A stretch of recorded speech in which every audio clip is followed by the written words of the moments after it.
Si vous étiez sur une île déserte, qu'emporteriez-vous? Un masque. Bon, ça c'est la réponse du mouton.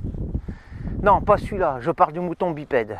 Oh, il sourit quand on le prend en faute d'ignorance, répond aux questions avec ses livres fermés, mais avec son cœur grand ouvert.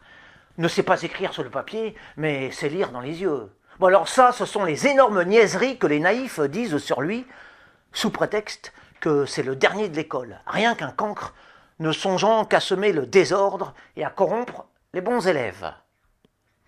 Les creux idéalistes, n'ayant rien d'autre à dire au sujet de ce poids mort accroché au radiateur, ils lui imaginent ces flatteuses imbécilités censées faire briller ce qui, chez lui, est voué au ternissement. Bref, ce bon à rien qui perturbe les cours et que des pédagogues à la noix considèrent comme une victime de préjugés bourgeois étant en réalité une authentique nullité pétrie de vices, pleine de puanteur morale, chargée d'inutiles furoncles et remplie de lacunes. Rien qu'un petit rat incapable, incorrigible, et sans autre avenir que son trou de paresse. Loin d'être un génie contrarié ou une âme sensible que trop de sévérité aurait blessé, voire endurci, comme le prétendent sottement ses défenseurs. Il est tout simplement une terre en friche, stérile pour les vertus, riche de promesses de noirceur. Seuls les mauvais maîtres s'y trompent et croient au boniment de ce menteur né quand celui-ci affirme vouloir se réformer.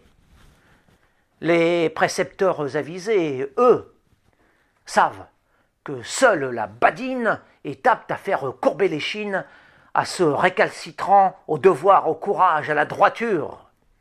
Ce petit dur, à la tête vide, ne mérite pas autre chose sur sa peau tendre.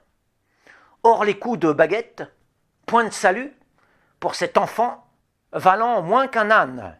Ne croyez pas ces moralistes d'avant-garde tordus, ces philosophes nigauds, ces romantiques boursouflés de sentiments frelatés, qui essaient de faire passer la ronce pour une fleur. Avec eux, ces caressantes intentions pour la crasse, défiance pour le méritant. L'esprit de ces enseignants est perversement formé à l'envers. Ils sont émus par l'ivraie et non par la rose.